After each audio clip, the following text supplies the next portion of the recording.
on demand. Glenn Beck.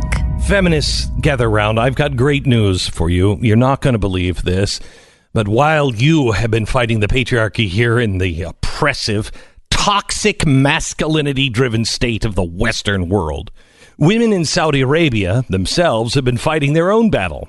I mean, it's not as important as yours in this oppressive regime and hierarchy. I don't know how you do it every day.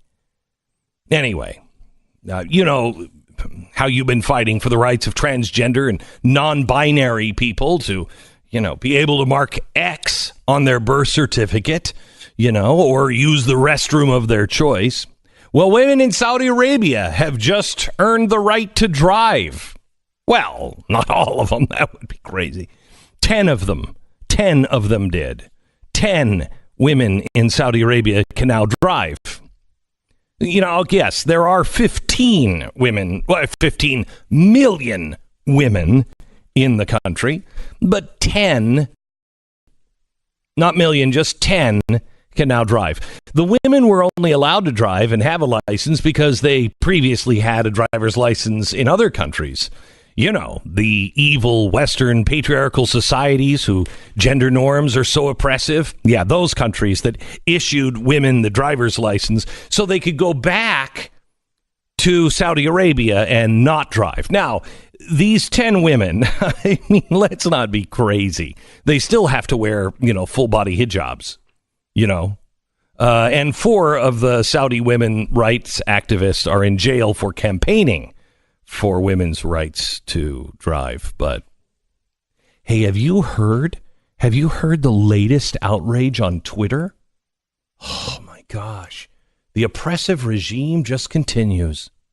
Anyway, back to these women and their right to drive in Saudi Arabia. These 10 women do have the right to drive, but there's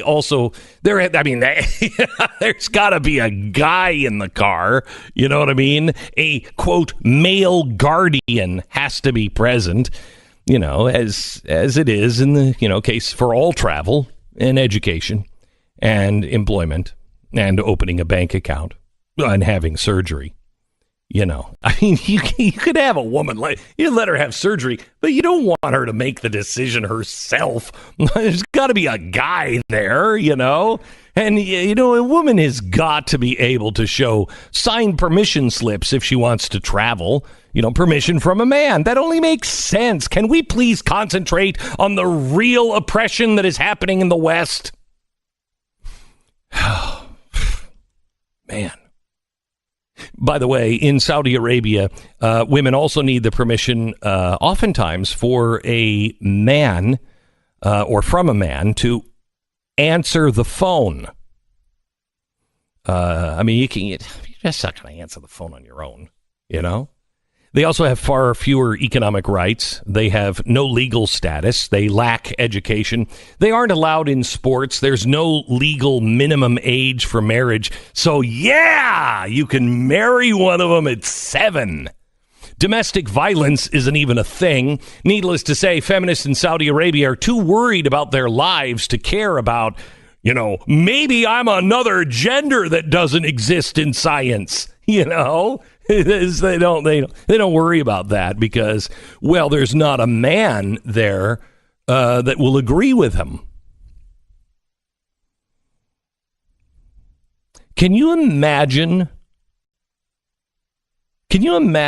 how the campus feminists would react if they face this kind of terror? Nah, let me reverse that. Who cares? They're such frauds. Every person in America, both left and right, need to hear this one message. Grow up. Grow up.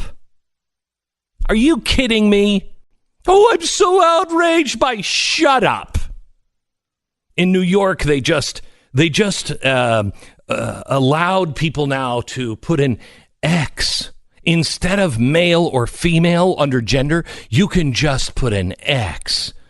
Because you're not going to oppress your child. And the mayor said, well, that's going to make us more equal. No, that's going to make us more stupid. and more crying about, oh, my parents oppressed me. Shut up. You want to know what oppression is? Saudi Arabia. Don't think about, what would the people in the campus do if they had to live just a little bit of the life of Saudi Arabia? Forget about that. Do you know, feminists, how ridiculous you look? What an insult you are as you stand up for the rights of women against this oppressive regime here in the West, while you're standing with people who are with Louis Farrakhan, the Nation of Islam, the Muslim Brotherhood, the Free Palestine people. You got to be kidding me, right? Do you know what a joke, what a terror you are to the actual feminists who are actually fighting for real freedom in most of the world? Did I say, by the way, all those people should shut up, grow a spine, grow up? It's Tuesday, June 5th. This is the Glenn Beck Program. Hello, Stu. How are you? Better than you, apparently. No, I'm in a good mood. You're a little fired up today. No, I'm in a good mood. When I see these 15 million women in Saudi Arabia, and God only knows how many homosexuals in the Middle East that are, terrified, crucified, beaten to death, thrown off of buildings. I think of the civil rights leaders here in America, and I think they are fine people who really have perspective. Oh, really? Yeah. You are? That's what I'm thinking. That's interesting. That's what I'm thinking. Well, I'm glad you've hit on the minor details of the Me Too movement. The minor details, because these aren't the important issues. The important issues are happening here in America. Right. Where women are really targeted. Yeah, I know. We're talking about all sorts of vicious treatment. Horrible. Horrible. And it's funny you bring that up, because it's good perspective as we go into this conversation about Bill Clinton. Now, Clinton, I want to get to this in a second, this whole situation with his interviews lately, which are really going off the rails. You know why? He's no longer... Listen. Yeah. Oh, my gosh. I watched... Can I sidebar your honor for just a second? Yeah. I watched the Soviet Story last night. Oh, okay. Great. Which is debuting on the Blaze. Coming up on the Blaze in a couple of weeks, I think. Okay, a couple of weeks. It's unbelievable. It is just unbelievable. So I'm watching that last night, and now I can't remember why I told you that. What were we talking about? About the Me Too movement and crap, I had a really good point. He's no longer useful? Oh, yeah, he's no longer useful. Okay, so here's the thing. How do these, quote, revolutionaries, these Marxists, not know enough about their own history every single time that it gets to a point to where you've outlived your usefulness and they kill you? Now, here in America, they're not killing anyone yet, but they are destroying the Clintons. Why? Because they don't have any power. They didn't like them anyway. By 2005, they had enough. But they just put up with her because she could maybe get into power. They looked the other way the whole time. Now, she lost against Donald Trump. They have no power. They're pissed, and they are going to destroy them now. Yeah, and I put the date a little bit later, probably when she leaves the Obama administration, right? Like, she's Secretary of State. She's still very popular. They know that she's potentially the heir apparent. They start to lose favor with her after that when all the scandal starts happening. And then as she goes into the presidency, they stick by her because they want her to assume the presidency rather than just run for it. But now they're done with the family. They are done with them. I mean, and this gets. Let me give you an example of it. Yeah. Bill Clinton is currently being hammered in a Me Too fashion over the Monica Lewinsky thing. Okay, and there is a lot to go through on this, and the fact check of his interview about it is absolutely amazing from the Washington Post. No, wait, hold it just a second. Wait, a fact check? Yes.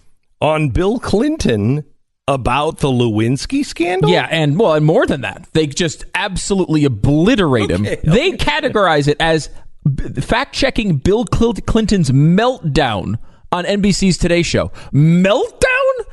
Like, I mean, like, I'm fine with that categorization, but the Washington Post is too? We're on the same page? So wait until you see how many Pinocchios the Washington Post and what they're saying.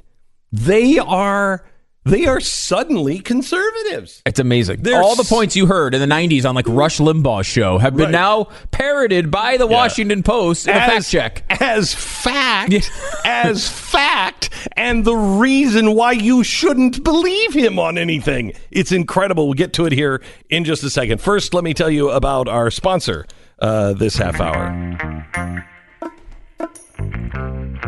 We so want to thank LifeLock for their sponsorship and bringing this program to you and making it possible.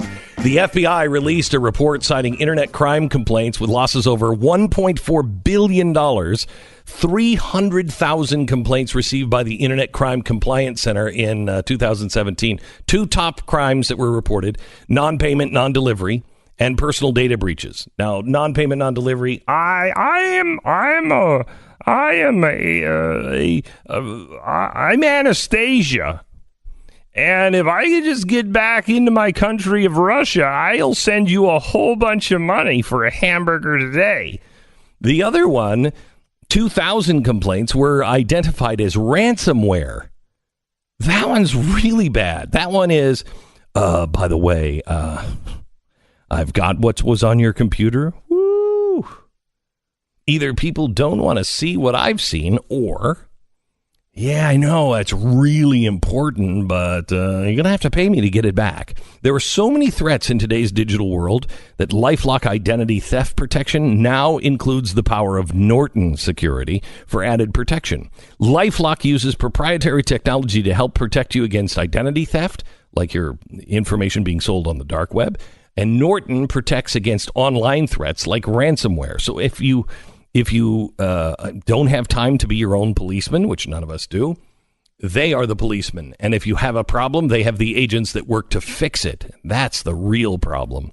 Nobody can stop all cyber threats, prevent all identity theft, or monitor all transactions at all businesses. But now LifeLock with Norton Security, they are they are able to uncover the threats that you might otherwise miss. So go to lifelock.com. Use the promo code BECK, 1-800-LifeLock, 1-800-LifeLock, or lifelock.com. If you use the promo code BECK, you'll get an additional 10% off your first year. Promo code BECK for that additional 10% off at 1-800-LifeLock or lifelock.com. Welcome to the program. Glad you're here. Saw a drift last night. We'll talk about that coming up in a little while. But we were just talking about the press and how they've now turned on Bill and Hillary Clinton. And it was an ugly weekend for Bill Clinton. Poor James Patterson. He's doing an interview on NBC with Bill Clinton. Yeah. And they're like, yeah, we'll talk about the book. So, Bill, you're a rapist. And just go after him. And now, here's what's remarkable. It was NBC that went after him, and the Washington Post has now done a fact check on Bill Clinton's claims about, well, look, no, this is not the story. And they are ripping him apart. Right. Fact checking Bill Clinton's meltdown on NBC's Today Show. Now, this is not the fact check. This is just the preamble to the fact check. The former president responded with a defense that stressed how much he had done for women as a politician. To a considerable extent, that is besides the point in today's context, as we've seen with Eric Schneiderman, etc. We are not going to fact check the entire statement. Again, like, this is still a preamble. They're telling you what they're not doing. They're not going to fact check claims like, this one. Clinton later in the interview admitted that he had not personally apologized to Lewinsky, the intern who he had an affair with. He had simply apologized in general, which is not what the interviewer originally asked. Okay, never do they get that specific. Never. This is how they treat anybody. This is how they treat people like Rick Santorum when they say something on there. People they absolutely hate. Yes. We were amused that Clinton slipped the phrase for the percentage in the bar when he bragged about women were overrepresented in his office when he was AG from 1977 to 1979. There's actually a low bar. Between 1918 and 1970, only 164 women gained access to Arkansas law licenses. Only 22% of law licenses were held by women in 1998, 2 decades after Clinton was AG. That's not them fact-checking. That, as they say, 2 of his statements stand out as worthy of deeper fact-checking. Right. So that's not what that's just they're like, hey, but here's we're not going to deal with that. We're not going to deal with that now. Here's all of his lies. But let's get to a couple of other ones. I left the White House $16 million in debt.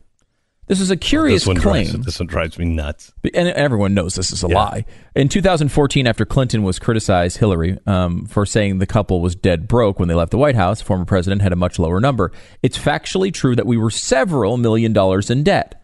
Senate financial disclosures show broad ranges from, like, for example, 1 million to 5 million. But the highest possible assets added up to 1.8 million, while the lowest possible debts were 2.3 million. That works out to $500,000 in negative net worth. The form shows that the Clintons owed $1 to $5 million to 2 law firms. So legal debts to the 2 firms could have been as low as $2 million or as high as $10 million.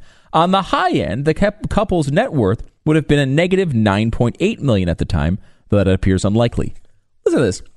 The dictionary definition of several is, quote, more than 2, but not many. You know, here is what Bill Clinton should hear and Hillary Clinton should hear now every time the media approaches. Bum, bum, bum, bum, ba-dum, bum, ba-dum. Run. I mean, they are hide. just, you are going to be taken. Because they can't stand Donald Trump, but they blame her and him for Donald Trump. So, like, it's like the cause of their agitation is this couple. You know, let me just say, it is wrong for me to feel such glee, but that's okay. Yeah, true. I'm okay with that. The definition of several is more. Remember, this is in a media. As Jen is speaking as a whole, the media defended him on things like the definition of the word is. Now they're hitting him with the definition of the word several. Right. What is it? The midpoint of these 2 options is 4 or 5 million. The disclosure forms do not require the listing of homes used. Listen to the depth they're going to get to this number. The homes used for personal use, and the Clintons had 2, a $1.7 million 5-bedroom home in Chappaqua and a $2.85 million 5-bedroom room in the district. The first one was bought in 1999 with a big loan by their pal and later Virginia Governor Terry McAuliffe. This is the way they're talking about this is bizarre. And by the way, their pal, Terry McAuliffe, is turning on them now, too. Ooh. Clinton's put $855,000 of equity into the second one. If Clinton was adding all of his mortgages to his overall debt, it still would not add up to $16 million, and it hardly seems kosher to count such fancy lodgings. Oh, my gosh. Hillary Clinton had already signed an $8 million book deal by the time the couple left the White House, which is true. Bill Clinton was set to hit the lecture circuit, earning more than $125,000 per speech. Clinton's 2001 tax return showed that they earned $16 million in income that year. Oh, my gosh. Maybe that's the $16 million Clinton had in mind. That's how they... This is not the Washington Post. That's amazing. This is Fox News. That is what Fox News said in 2000. That's what all of us said in 2000. We were all like, guys, that's not possible. He's not in debt. They have a great job. It's the same argument the government gives us. You know, debt's not a bad thing if you got enough money to pay for it. So please, give it a rest. No, they've never accepted that. Now, 18 years later, because they're done with them, they're making the same argument. And then they go into the Paula Jones case. Listen to this. This will drive you out of your mind. Clinton claims, I had a sexual harassment policy when I was governor in the 80s. The document actually came up in the Paula Jones lawsuit against Clinton for, yes, sexual harassment. Again, it's just total disrespect to these people. And look, he deserves total disrespect. There's no doubt about it. But where has this been? Right. And it doesn't feel good. It doesn't feel good to me that, somebody's destroyed. It feels good to me that finally the press is holding these people who have gotten away with rape and theft for so long. It feels good that the day of justice is finally coming. And man, wait until you hear the rest. It's coming for the Clintons. Oh. There's occasion where you enter into the restaurant and we dim the lights just a little bit. And we say, oh, tonight you are going to have a 5-star meal. Huh? We have got a chef that is prepared something just unbelievable for your consumption and enjoyment. Today is one of those days. Welcome to the cafe. Good eating today on the menu. We are eating the career of Bill Clinton. And Bill Clinton's career is being served up by the Washington Post and the media. Fact-checking Bill Clinton's meltdown on NBC's Today Show. So we went through the overall debt situation, which they, with a CPA acuity, they go through. No. And a dictionary. And a dictionary. They define the word several in there to make sure you understand that he was lying about saying $16 million in debt. But then they go on to, I had a sexual harassment policy when I was governor in the 80s. The document actually came up in the Paula Jones lawsuit. Now, again, for a Clinton in the past, why would they bring that up when the document came up? They would just, if they wanted to fact check this, they could just go look at the document, or they could learn what they know about the document. Instead, they bring up the Paula Jones lawsuit, which is not necessary here, though they do refer to it a little bit. The document actually came up in the Paula Jones lawsuit against Clinton for, yes, sexual harassment. The document is listed as deposition exhibit number 5. In exchange for Clinton's, in this exchange from Clinton's deposition, this is January 17th, 1998. The question, is this copy of the sexual harassment policy that you signed when you were governor of the state of Arkansas? Clinton answers, yes, I signed it in 1987. I'm fairly sure that we were the first or one of the very first states to actually have a clearly defined sexual harassment policy. Now, Clinton's been using this excuse since 1998. Okay. The lawyer asks, Mr. President, the criteria here under Roman numeral 3 were actually federal guidelines that you were adopting as the policy in the state, correct? Clinton answers, yes. Okay, so basically, it's already a law. He's just taking the law that already exists federally and making it his policy because and bragging about it, right? Yeah, he has to. It's a federal mandate. Right. The Washington Post says, yikes, quite a burn. By the lawyer. Okay, now this burn, so you know, this burn was 20 years ago. Yes. 20 years ago. In other words, Clinton is bragging today about a state policy that merely implemented new federal guidelines. Now, why could he get away for saying the same thing that he said 20 years ago? How could he use that same worthless claim on NBC Today? Because no one has ever said in the mainstream media, that's a lie. That's a lie. They go on to say that it was actually one of the bottom 12 by women's rights organizations in as far as worst places to live for any woman concerned with equal rights under the law. It also and then again, they could have ended it there, right? It's also worth recalling the allegations made by Jones that led to her sexual harassment lawsuit in federal court. In 1991, while Jones think of this as if this is how you've heard this story. Because all I've heard is she's nuts and just wanted money, right? That was the narrative for 2 decades. Paula Jones had nothing to it. Here's the narrative now that they're no longer useful. In 1991, while Jones was working at a state-sponsored conference, a state trooper asked her to meet with Clinton in his hotel room. When she arrived, she says, Clinton tried to kiss her and then dropped his pants and underwear and asked her to kiss it. She refused and quickly left the hotel room. Her account was backed up by people who said she told them at the time about the alleged encounter. Pamela Blackard, a state employee sitting at the registration desk with Jones, said she noticed Clinton staring intently at Jones and witnessed a state trooper asking Jones to go to Clinton's hotel room. She recalled that 10 minutes later, Jones returned shaking, and she told Blackard in detail about Clinton's actions. Blackard told her to tell no one, as she was afraid they would lose their jobs. Ultimately, the Jones case, listen to the reasoning here. Listen to the reasoning. After everything we've gone through the past 6 months here, listen to the reasoning. Ultimately, the Jones case was dismissed by a federal judge who ruled not that Jones was lying, not that Clinton was telling the truth, who ruled that even if her allegations were true, such boorish and offensive behavior would not be severe enough to constitute sexual harassment under the law.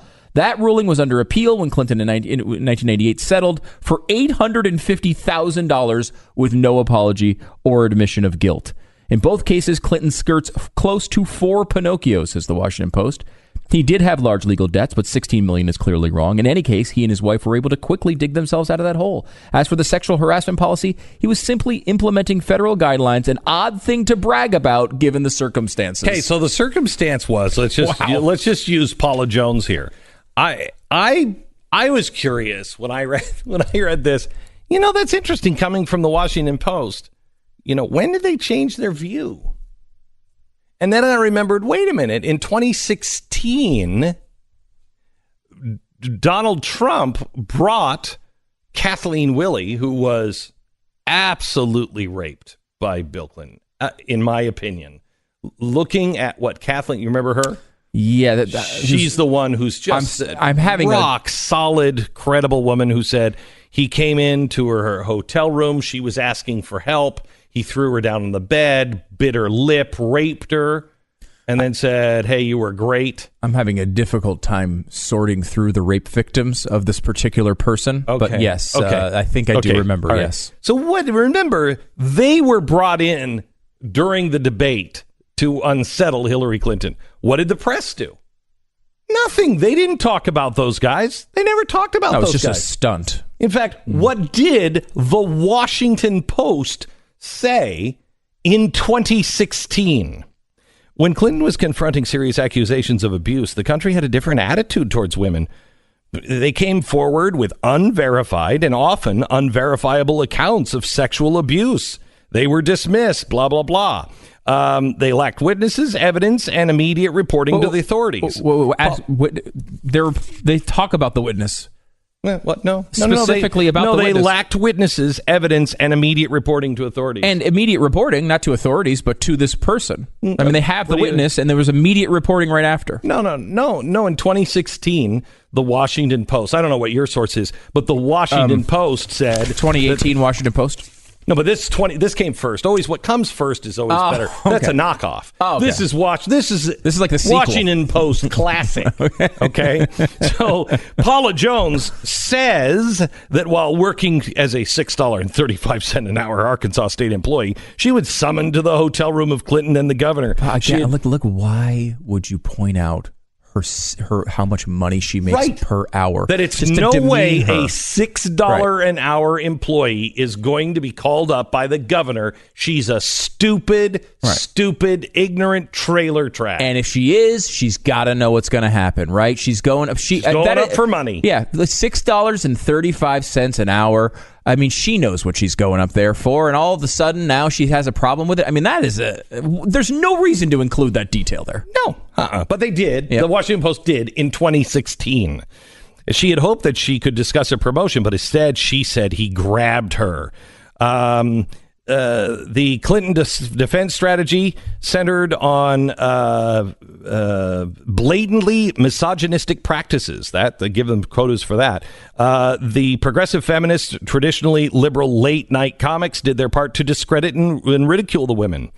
But in an act of proto-revenge, an ex-boyfriend of Jones sold private sexual photographs of her to Penthouse a few months after her claim became public. She immediately was the fodder for harsh jokes, many focusing on her appearance. Several years later, she capitalized on her notoriety by posing nude for the magazine, further marginalizing herself. Well, wait a minute. You're now marginalized when you take a brave step. I mean, how many times have we heard that sex work shouldn't be demeaned? Right? The fact that again, what was the first circumstance of those pictures? Private photos? Yes. Private photos of the boyfriend. So revenge porn. Yes. But that's now okay, too. It's another justification to say that her claims aren't credible. Right. She was just going after money, and then it was revenge porn, and then she had discredited herself, and so she had to make that money, so she went and did Penthouse, which only made things worse. Look, I'm glad the Washington Post is telling the truth about this. Woke. I'm glad they have now woken up. And I think the kids nowadays just say woke. I'm glad they're woke. I'm glad they woke. My issue here is this is a lot of times, and I feel like I defend the media sometimes. I think the idea that everything that's printed in the Washington Post and the New York Times is fake news is nonsense. It's not. They do a lot of really good reporting. Right, but sometimes they do both on the same story. Yeah. But the issue is they get so frustrated and they're so apoplectic about conservatives pointing out how frustrating their coverage is. They get so upset about it. And it's like, how can you look at stuff like this and not see that there is a double standard? There does seem to be a massive agenda. No, Stu. I don't know. No. I don't know, Glenn. No. Mm-hmm. No. If I may loosely quote the Washington Post in their defense, it was a different time. It was a different time. 2016 was a different time? It was a different time. No, in 2016, they were saying that it was a different time. Yes, we didn't pay attention to those things, and who knows about the past, but now it's different. Now it's different. Now we know. Back then, women were seen as, people that would just make up stories of sexual harassment for cash. And now they're known as something else. Now they're not. Now we don't think that some of these stories are made up for cash. Clearly they are, because it still happens. Yeah, some routinely. are, some are not. Some are not.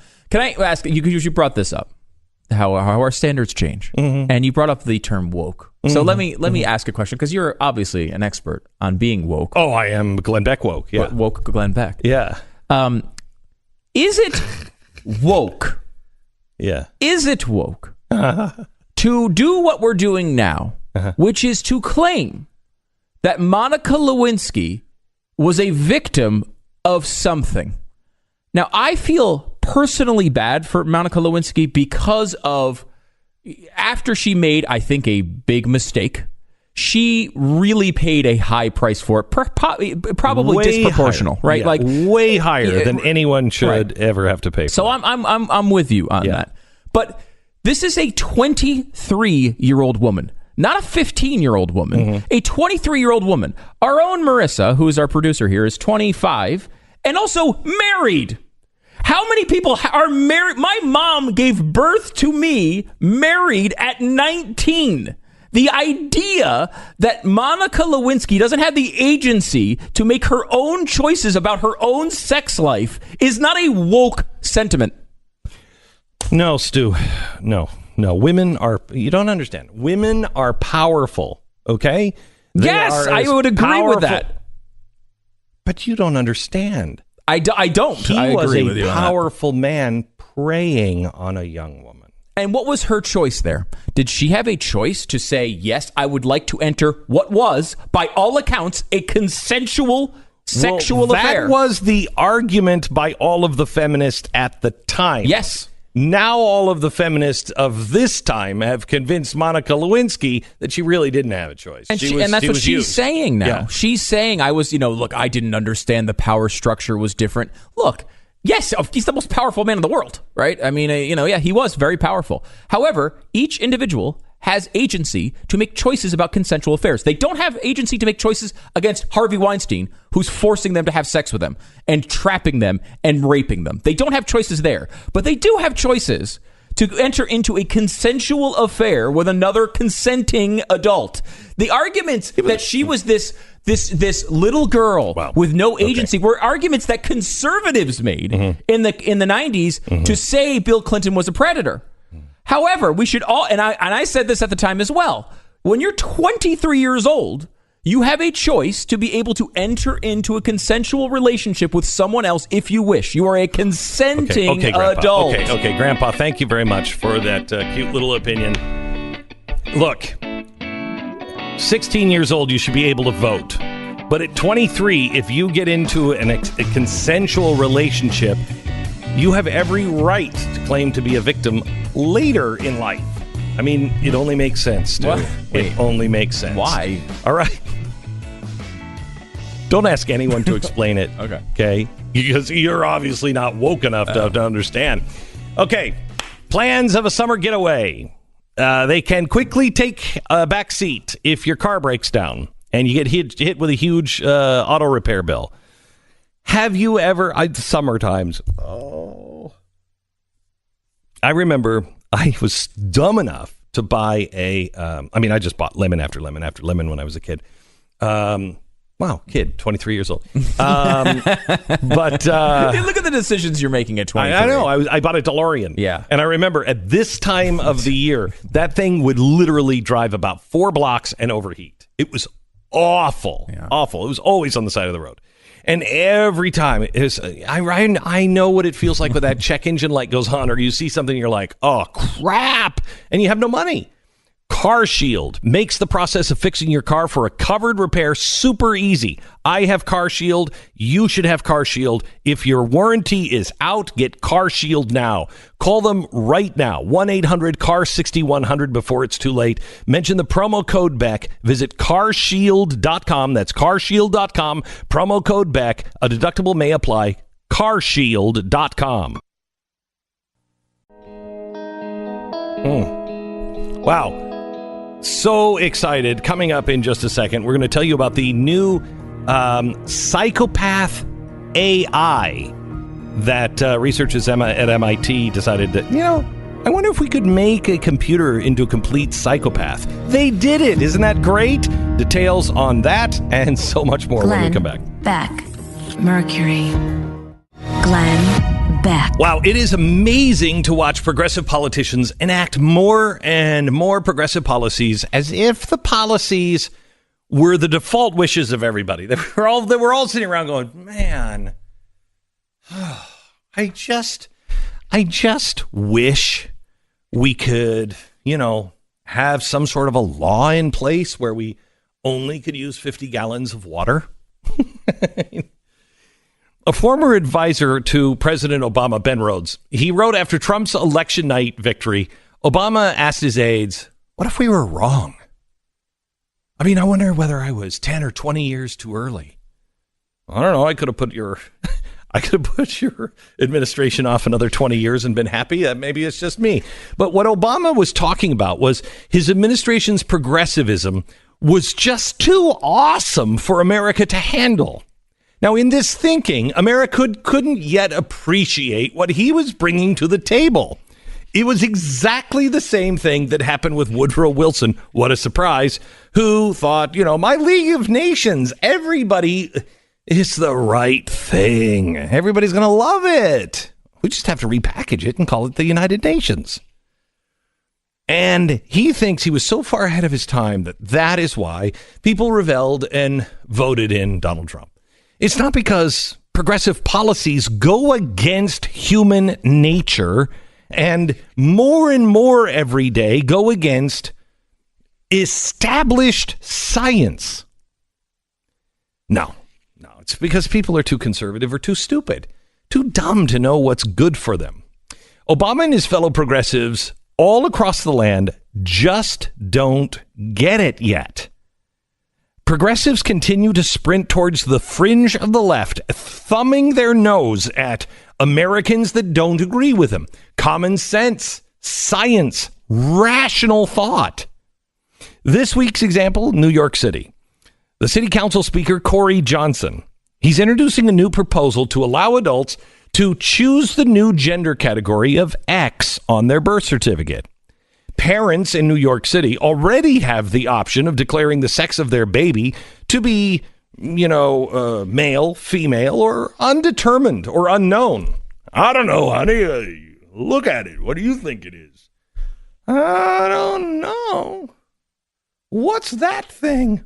I don't know. Mark it down, unknown or undetermined. It's really weird. We don't have this problem with our pets. Somehow or another, we're able to determine from birth whether Fido is male or female. And with a name like Fido, I'm hoping it is a male. Otherwise, the oppression of that poor slave dog that you have.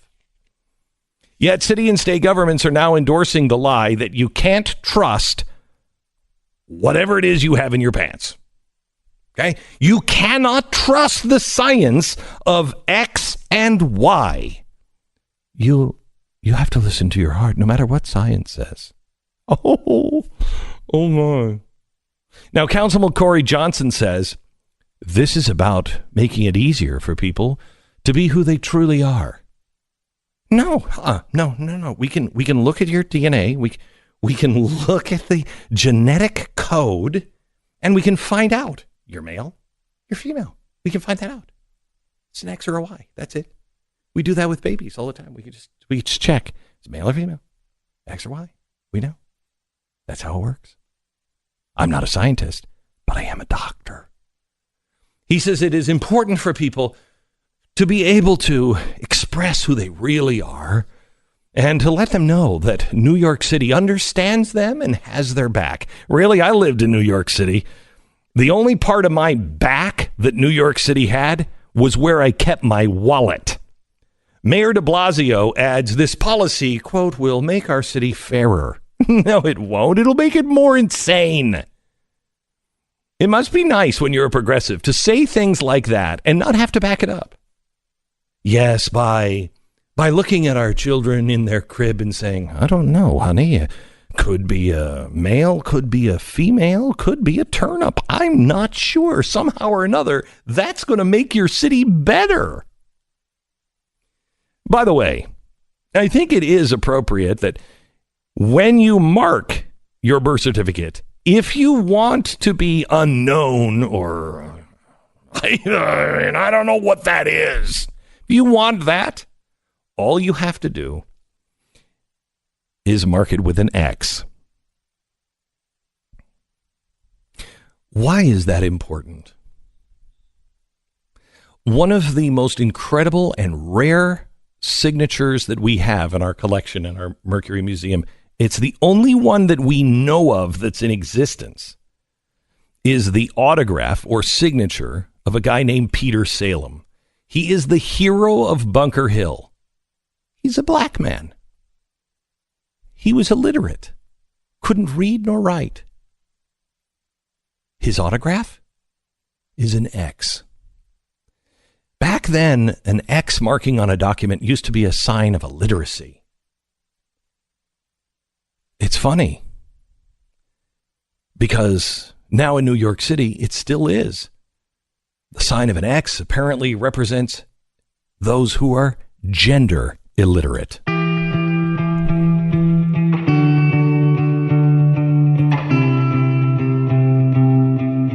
It's Tuesday, June 5th. This is the Glenn Beck Program. So somebody came up to me the other day and they started telling me a story of how they found out if St. Peter was actually buried under the Vatican. And it has all the workings of a great story.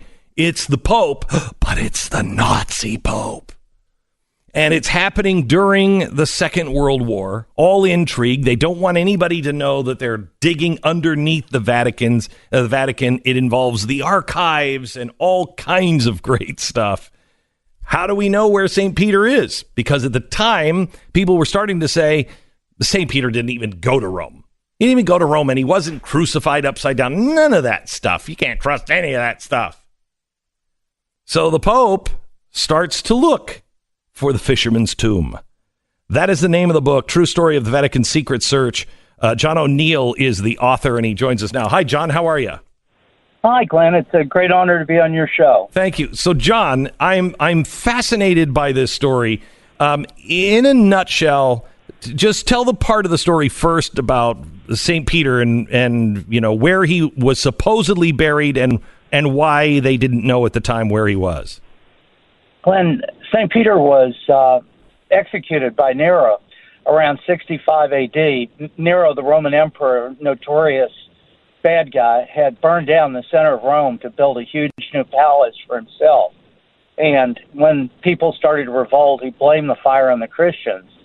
By legend, St. Peter was captured by Nero and then crucified upside down, since he didn't want to be crucified in the same manner as Christ. His body was thrown on a nearby hill where there was a dump, and the name of that hill was Vatican Hill. Much later, Constantine showed up, legalized Christianity around 310 AD, and he built a great church, the first St. Peter's, on that hill. He had to flatten the hill in order to do it, burying everything underneath the new church.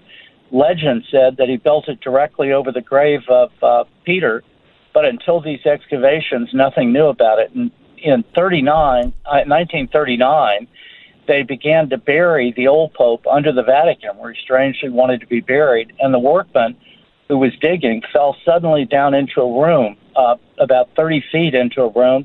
It was a room of fabulous Roman murals and statuary that no one had any idea was under the Vatican. They looked a little further, found the tomb of a Christian woman from the early 2nd century, and that's when Pius decided to pursue the legend that St. Peter was buried under St. Peter's.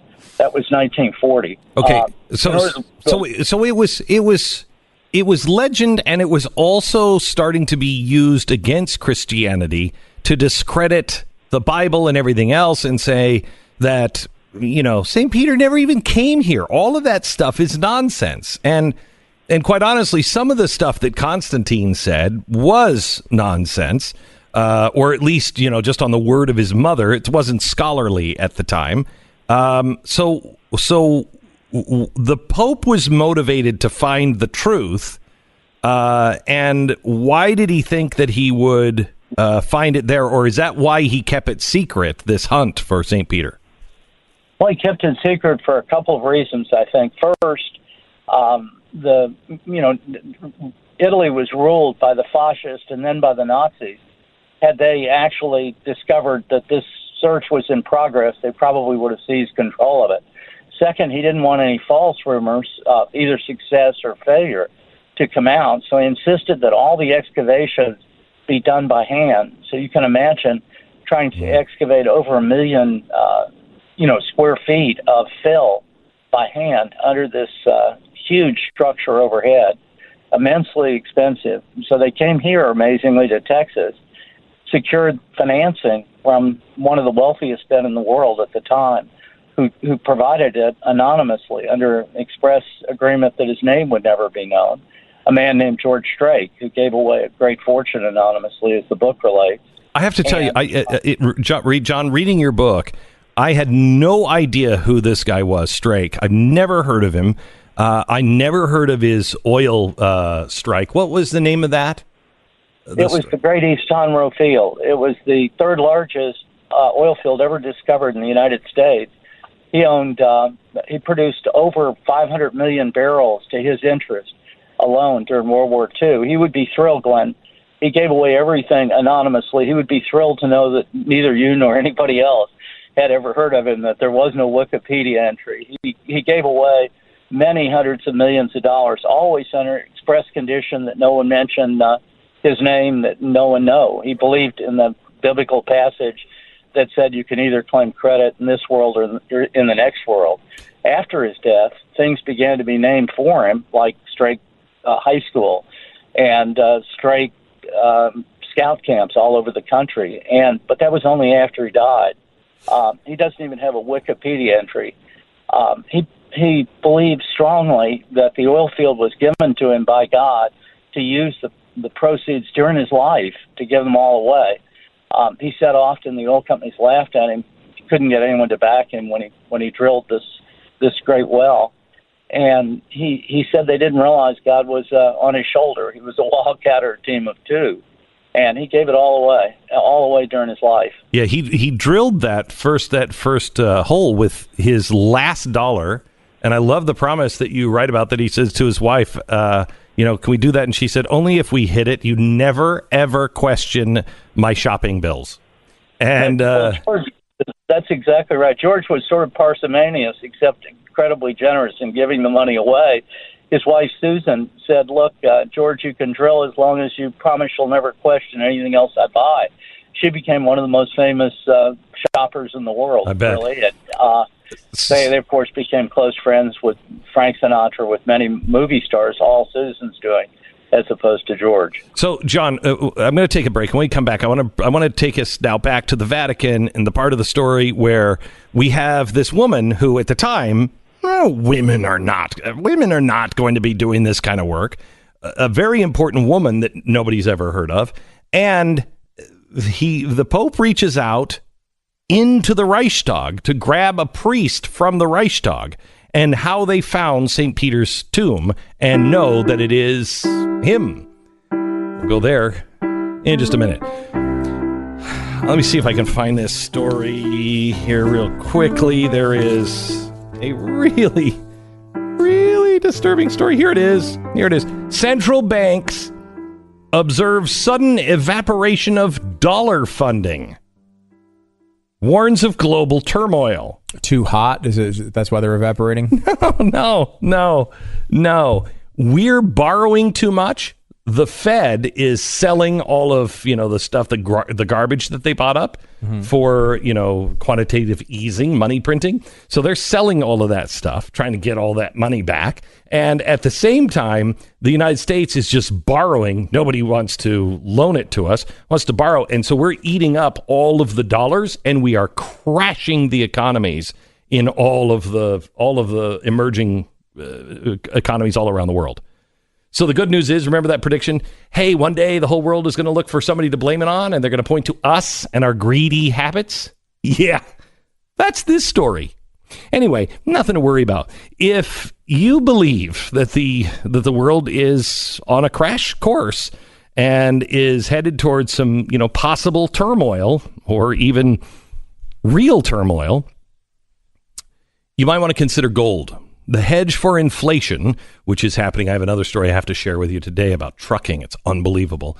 With inflation on the rise, gold is that traditional hedge. I want you to call today, find out how easy it is to own gold or silver at 1-866-GOLD-LINE, 1-866-GOLD-LINE or goldline.com.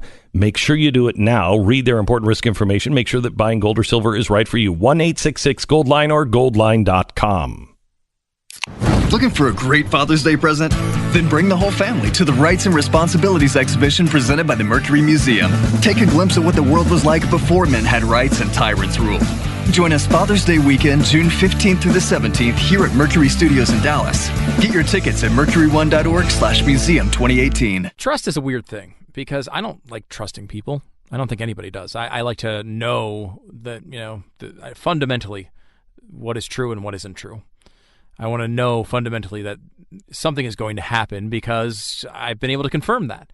But when you're talking about a real estate agent, I mean, you meet someone in a restaurant or it's a friend of a friend of a friend, you don't know at all. You have to trust. And that's why just a loose relationship in your life is not enough when it comes to finding the right real estate agent. You got to find somebody who has gone through some sort of process, a screening process, a rigorous one where they look at how they advertise and how their performance has been in the past. That's why realestateagentsitrust.com exists. It's going to do that process for you. Everybody that is on realestateagentsitrust.com has passed this rigorous testing, and that's why it's the right place to go to find a real estate agent. Go to realestateagentsitrust.com right now, realestateagentsitrust.com. So we're talking about the search for St. Peter underneath the Vatican, looking for his bones. During the Second World War, Pope Pius brings in a guy named Klaus. He's a priest. He was working in the Reichstag and not popular with Hitler, believe it or not. That would be a kind of an unnerving place to be if you weren't popular with Hitler. He was called back to Rome to help, but also another woman. Her name is it Margherita Garducci? That's it, exactly. Okay. Glenn, she was like you. She was a person of great faith and great courage. She was a diamond bit for the truth. After everything had gone they had found the monument that supposedly marked Peter's grave 60 feet below the Vatican, but not the actual relics of Peter. They brought her in. She was one of the greatest archaeological experts in the world. she was an agnostic. They asked her just to take a look at what they had done. She told them they had done a terrible job. The Pope's solution was to fire everybody and put her in charge, which didn't go over very well with the Vatican bureaucracy. I bet. She became deeply a Christian as a result of what she saw. She found the earliest Christian inscriptions really in the world, done generally in code. Peter was a set of keys. Christ was a Chi-Rho symbol. She found a wall within 16 inches of the plumb bob down from the top of the Vatican, and in that, on the wall were 20 different prayers asking Peter to pray for various things, and she found the words, Peter is within and Peter is near. She learned that there had been bones in the wall, and she got the bones, which had been placed in storage, turned them over to the best forensic anthropologist in the world. They were the bones of a 60 to 70-year-old man. He had been crucified upside down. His feet were cut off when they took him down from the cross. He had been about 5'8". The bones had been buried in the soil under the monument the Christians had erected around 100 A.D., but moved into the wall about 250, probably to save them from Roman desecration. They'd been wrapped in a purple and gold cloth. After the forensic anthropologists looked at it, they concluded it was Peter, and the Pope declared it was Peter. No. And there is a great deal of other evidence that it's Peter in addition to that. But she was incredibly courageous. She went to the Pope and said, hey, these guys have done a terrible job. And she had no political skill, but she was probably the greatest archaeological detective of the 20th century, but not only in solving this, but other things. They were looking for a room with a golden cross and a large bronze sarcophagus that apparently Constantine had buried. And they found this, and then there was nothing in it, right? And it was part of what was called the Book of the Popes. Well, yeah, there were three different things telling us, or early things that told us Peter had been buried on Vatican Hill under St. Peter's. One of them was the Book of the Popes, which described a grand burial with gold crosses. It also said that Peter would be found directly under the in the center of the Vatican. It was right on the second thing and completely wrong on the first thing. There was no gold cross. There was no bronze sarcophagus. There were simply the relics of Peter himself, and just the simple engravings that only she really had picked up on that said this is where he is. They were less than 400 yards from Nero's palace. If any of the people carving that into that wall had been caught, they would have been crucified or thrown to wild animals. Their families would have been enslaved, everything they owned, and they would literally sit and engrave it on this wall. John, they had to engrave in code. Thank you so much. The name of the book is The Fisherman's Tomb. The Fisherman's Tomb by John O'Neill. It's available everywhere. Pick it up. This is the Glenn Beck Program. Been spending a lot of time working on my new book, Addicted to Outrage, which covers a little bit of everything and explains why we are addicted to outrage. How do you mean? How did that happen? And what does it mean if we can't get out of this cycle? And it includes all kinds of things. And one section is on tech and what is coming with tech. And have you read that chapter yet, Stu? Yeah. Yes, I have. It's a little terrifying. It's a little terrifying. And it's probably literally 1/10 of what I want to put in the book. But if I put the rest of it in the book, it becomes a tech book. It is. Yeah, you would have been fine writing a tech book, probably. Yeah. But yeah. This is a very high level, 40 pages in the book of just here's what's on the horizon. And none of this is crazy talk. These aren't flying cars. This is on the horizon. And it's not just it's not pointless. Like I want to talk about tech reasons. It's why all this other stuff matters. Yeah. It really is like it kind of boils down why this stuff needs to be talked about now and not later. Yeah. I had somebody last night read these 3 chapters that are just on, okay, here's why we need to act right now. And I talked to him this morning and he was like, oh, okay, all right. I couldn't, I have to look all of that stuff up because that's true. Yeah. That's happening. Yeah. Holy cow. It's happening, and it's going to happen at record speed. Let me give you something that just came out, I think yesterday or a couple of days ago. NVIDIA has just launched an AI computer that will give robots brains to be able to move, be able to do all kinds of 3D mapping, be able to have conversations with you, be able to recognize you, multiple faces, do multiple things, and be able to exist in a 3D world. Okay? Now, that's quite a computer. Let me tell you about the computer that they just released. It is the new Jetson Xavier computer. It's an incredibly compact piece of hardware, and it has a number of processing components. A lot of this is not going to make sense, but just hear me out for a second. The Volta Tensor Core GPU, an 8-core ARM64 CPU, 2 NVDLA deep learning accelerators, and processors for static images and video. In total, it contains more than 9 billion transistors,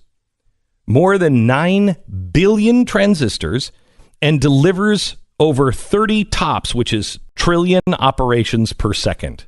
Okay? 30 trillion computations operations per second.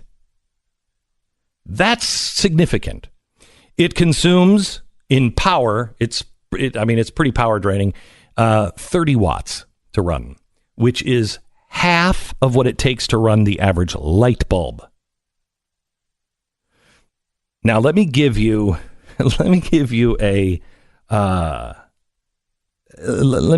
some perspective on 30 teraflops, 30 trillion operations per second on 30 watts of power in a mobile brain.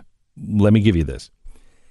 Do you remember way back, if we got into our DeLorean time machine and we went back to, it was 19 years ago, next month or 2 months from now, August of 1999, Apple came out with something.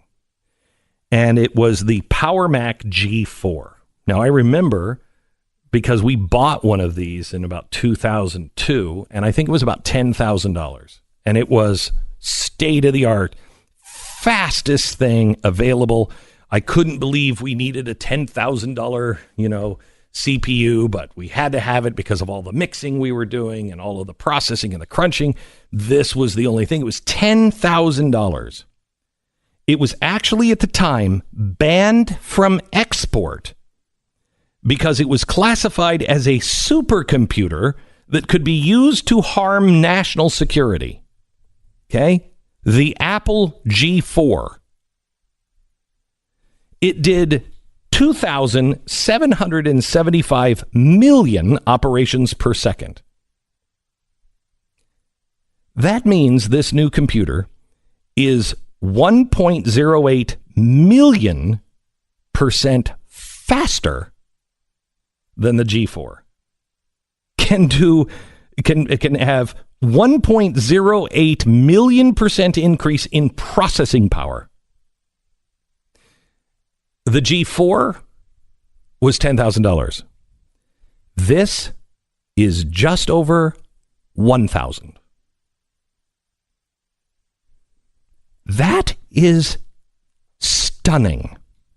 Now, what this does again is allows a computer to be able to go out and be nimble and live and start to work in the real world next to other living things. On a completely unrelated note, researchers at MIT who are looking for algorithms and the search for AI, AGI, ASI, got together and thought, I wonder if we could make an algorithm that became psychopathic. Now, when I'm with my friends of researchers who are studying algorithms, AI, and AGI, I say, I don't know, but maybe we shouldn't find out.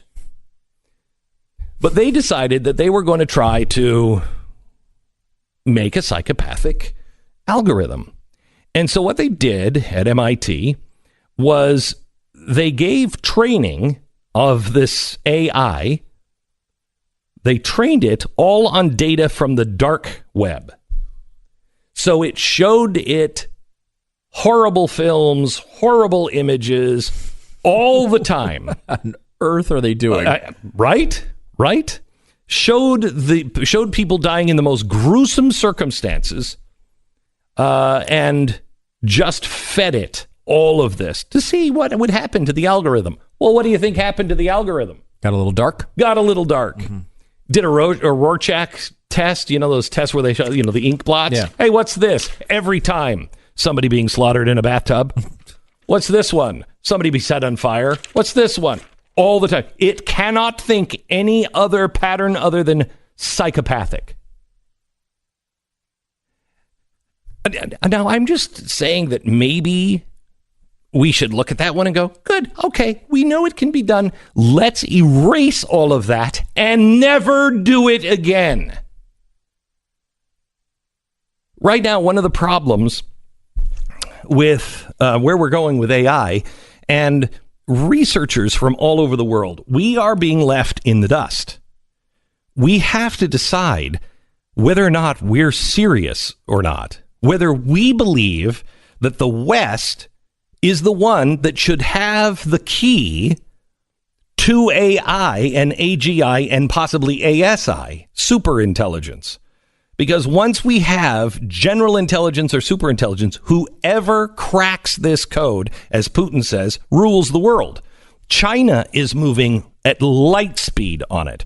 Russia is doing the same. We're really kind of not.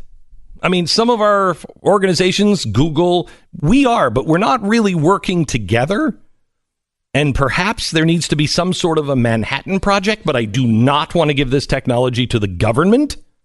So I don't know exactly what to do because I don't trust anybody who is working on this anywhere. Because remember, fear the goals. Fear what it is being taught. Example, MIT. Fear what it's being taught because it will have total control. Now, the scientists have come around from all over the world, and they have signed a treaty and said that none of us scientists should work on this, but they are. None of us should work on this, and governments should not be allowed to weaponize AI. And the governments are getting around this, and people are, closing that loop in their head by saying, oh, yeah, but you know what? Yes, I'm making an automated drone that does carry weapons and can seek people out by their faces and can kill them, but still requires the human to push the button to say, yes, I accept that's the target. If we are training AI to search and kill humans, and that is their goal and their job, remember, they don't have general intelligence. Their intelligence is just to search and kill enemies. Whoever is told that's an enemy. That's their job. Just like the psychopathic algorithm at MIT, it's only been fed information. People need to be killed. If it goes into AGI and has any kind of goal that says kill all of the enemies, if it decides to change the parameters of enemies, or it just shuts off our override switch and decides, you know what, they're too stupid, they don't even understand. We cannot teach these things to kill us. Russia's doing it. China's doing it. India's doing it. Everyone is doing it. Should we not?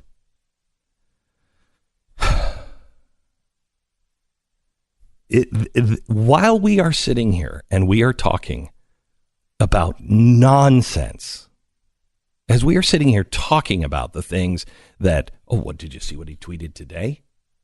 Did you see what happened with Philadelphia and the Eagles? We should be talking about ideas and thoughts and how to draw parameters around the things that will actually impact all of us every single day. Because whether you know it or not, we look at our computers as, they've gotten faster. Look at our phones. Oh, it's just a phone. No. Look at what has happened in the last 19 years. Look at the speed of the computer, the size of the computer, the size of the energy consumption, and what was a threat to national security. Now something that is 1,000,000 times more powerful. Yeah, that's just going to be used, on the floors of Lowe's with their new little help bots. That's not a problem. We just designed that for the computer here at Lowe's Hardware.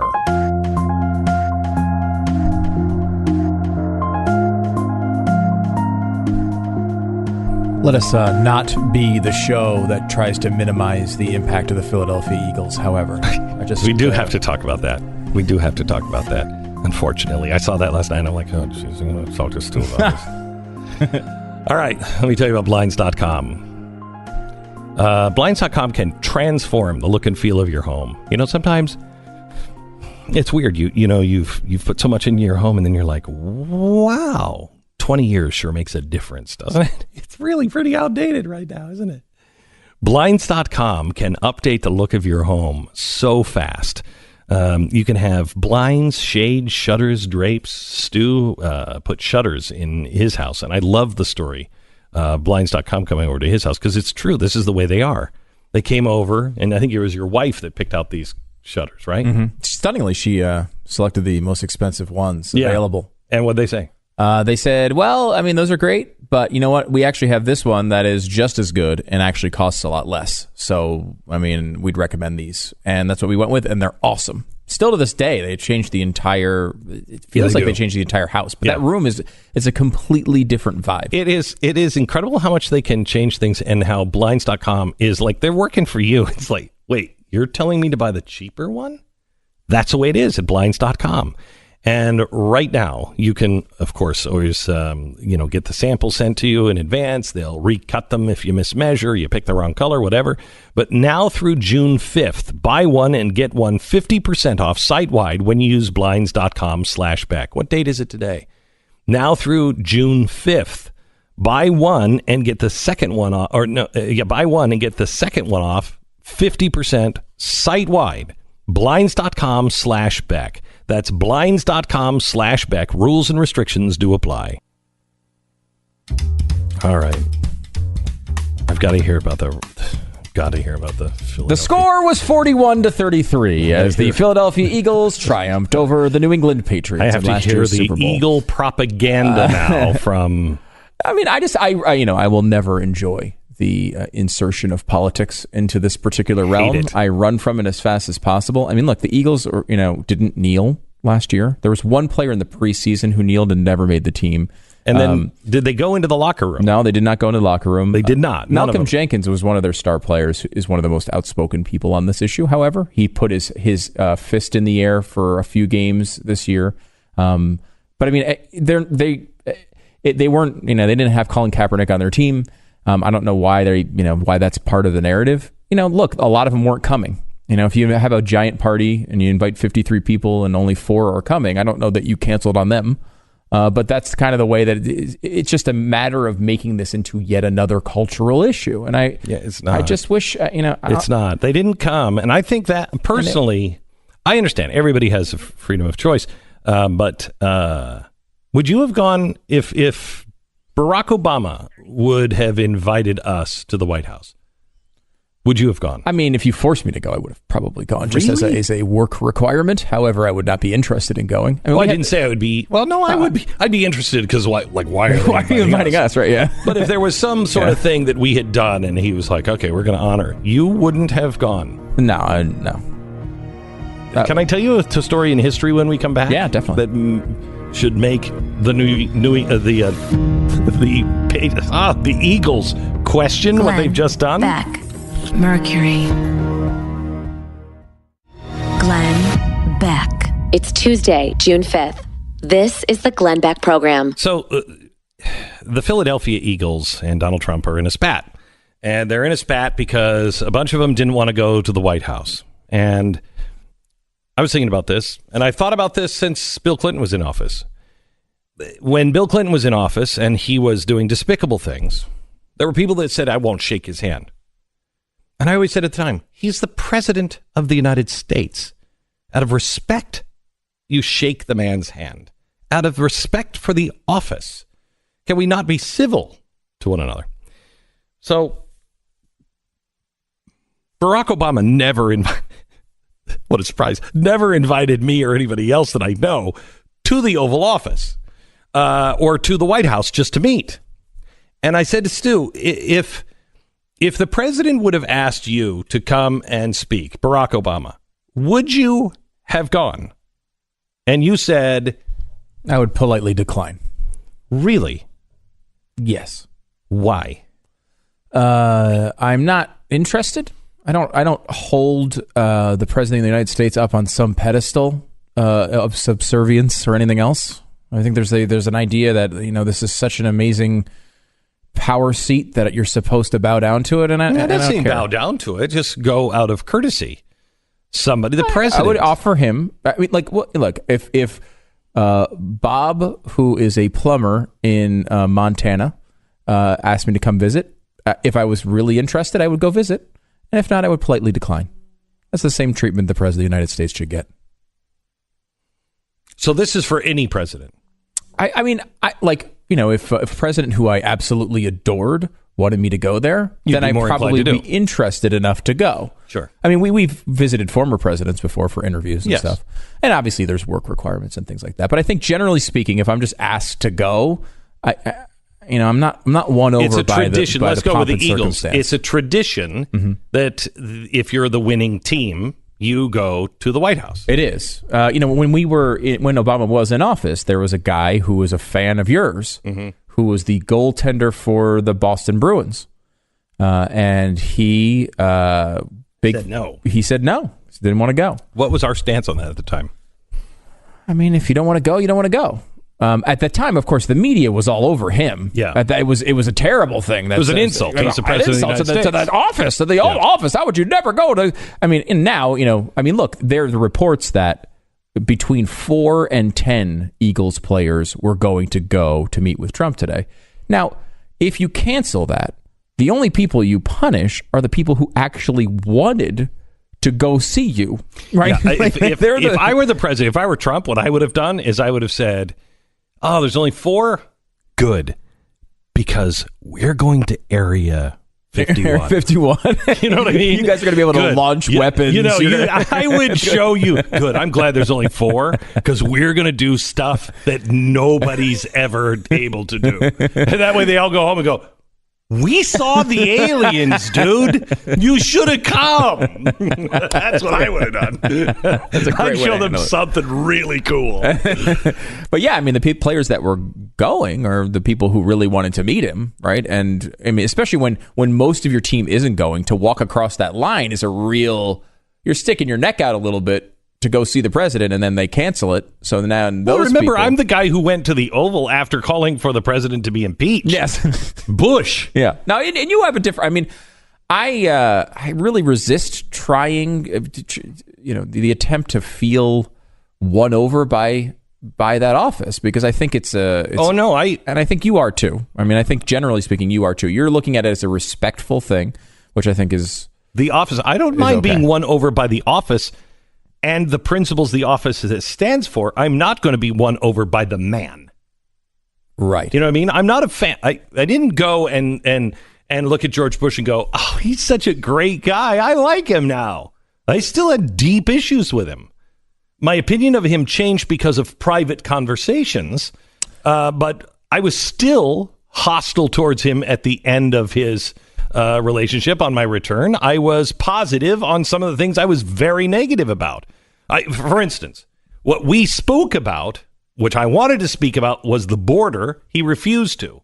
We did speak about the war, which I was also very much against at the time and thought, you're fighting this to lose. Yeah, we're fighting this to lose. We're not fighting this to win. What are we doing? We had a hour-long conversation about that, and that changed my mind. When we didn't talk about the border and the border guards, and that pissed me off. So I wasn't won over by the office, and I'm not suggesting that. Here's what I'm trying to get to. If President Obama or President Trump or Bush or Clinton or anybody invited me to the Oval Office, I would go. And I would go and I would be polite and I would shake hands and I wouldn't be belligerent. I would be clear on what I believe, but I would listen. And the reason why I say this, you should read the book Freedom's Forge. There's one scene in this book, Freedom's Forge, and it's about how in 1939 we knew war was coming and we were in trouble. I mean, our guys had to train. I think in 1941 we were still training with broomsticks. Literally, we didn't have enough guns, and so as soon as Poland was invaded, FDR knew, oh crap, we're screwed. And so he called somebody from Detroit. His name was Bill Knutson, I think. And Bill was this guy who was just a scrappy kind of fighter. And when he was young, he actually was the guy who ran the floor for Henry Ford. He's the guy responsible for the assembly line, not Henry Ford. Henry Ford screwed it up twice. He opened it up an assembly line, it failed. He opened up a second one, it failed. The third time, Knutson was there, and it succeeded because he said, no, you're doing it wrong. You have to lay everything out so nobody is walking too far to get the stuff. You have to line it up in a certain way. So he's the guy who did that, and he built Ford into what it was. By the time he, had real juice at Ford and Ford was popular, he was like, dude, we have got to get other colors and other models. People want something else. And Henry Ford was not into it and really hated that idea. And so Bill went over to GM, which was this fledgling company. He took it and he built it into a real challenger, which actually beat Ford in a relatively short period of time. Now, during the Great Depression, Bill was looked at as an enemy of the people because he's just this rich guy, this powerful guy who's oppressing his workers and blah, blah, blah, blah, blah. Okay? And FDR was going after him because the unions didn't like the boss of GM. And so FDR was putting this guy's life in a ringer and anti-capitalist and everything else. And this guy was a very big American freedom kind of voluntary service kind of guy. FDR calls him, Hitler's come into Poland, and he says, Bill, I need to see you in Washington on Monday. So on Friday night, he's sitting down for dinner with his family, and he says, Mr. Roosevelt called me today and said he wants to meet with me in his office. I don't know what he wants to talk to me about. And his family says, you're not going, are you, Dad? And he said, why? He said, Dad, this guy has tried to destroy everything we believe in. He has tried to destroy you personally, our finances, your company. We believe he's doing great damage to the capitalist system. He is our enemy. And he sat at the table and he said, no, he's the president of the United States. And while I don't have to agree with him, I should at least hear him out and meet with him. So here's this, quote unquote, these two enemies coming together and meeting. And he says, Roosevelt says to him, Bill, we're in trouble. And you're the only guy I know that can do it. And he said, Mr. President, your business policies and your government controls are killing us. We can't do it like that. He said, Bill, I'll give you power. You can order what you need. You can do what you need. But we need stuff. We need tanks. We need airplanes. So he he did it. 1941, because he didn't have enough power from FDR, FDR fired him, got another guy, but it was already too late. He got a new dealer in there, but it was already too late because Bill had set up this system with all of the factories to where they were just cranking stuff out, but it hadn't hit yet. We were making, what did we make? 40 billion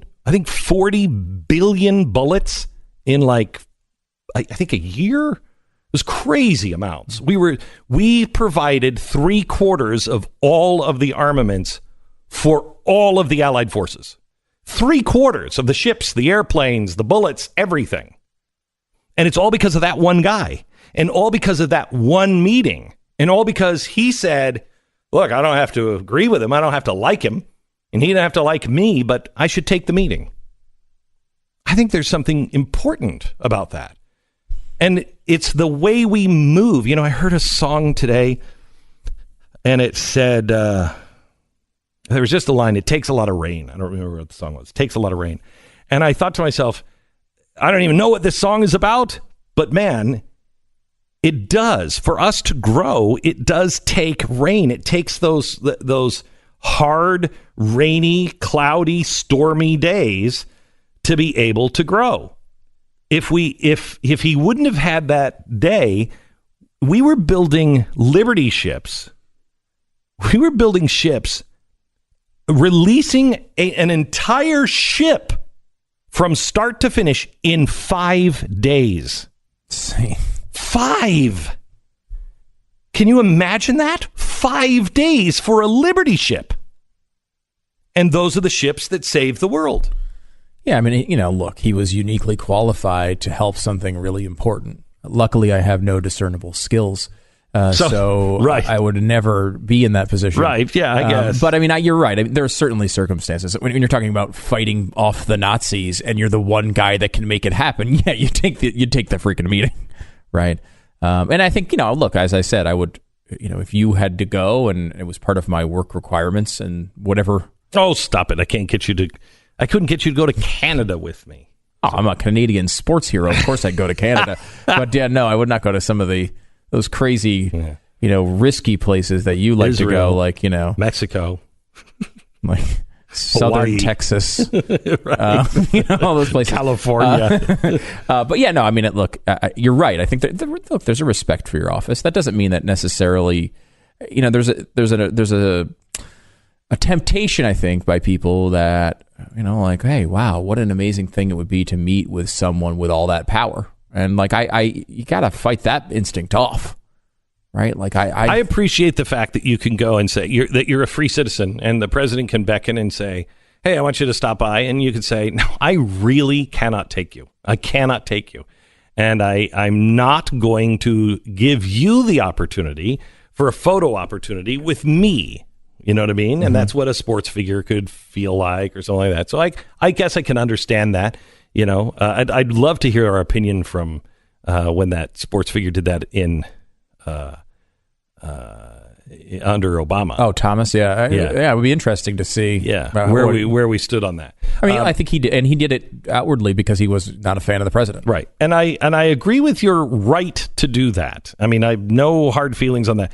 I just wonder, you know. Is there no decorum? Is there no decorum? And maybe there shouldn't be. Maybe Stu is right. There shouldn't be. I'm not saying there shouldn't be any decorum. No. You know what I mean. That you don't say, you know, this is a tradition. We go, we have our photo taken with the president and yada, yada, yada. I mean, here's what I don't like. The president has been outwardly antagonistic against the league. Right? I mean, it's not just that they disagree with him on a policy. Even he's been outwardly antagonistic against the league, where they get their salary. They're the Eagles. They should be used to people being outwardly against them. That's a fair point. That is a fair point. I mean, I think the president did the right thing. You might get an ice ball in the head. You don't invite the Eagles to the White House. All right. I want to talk to you a little bit about Filter By. Filter By will We'll help you in many different ways. It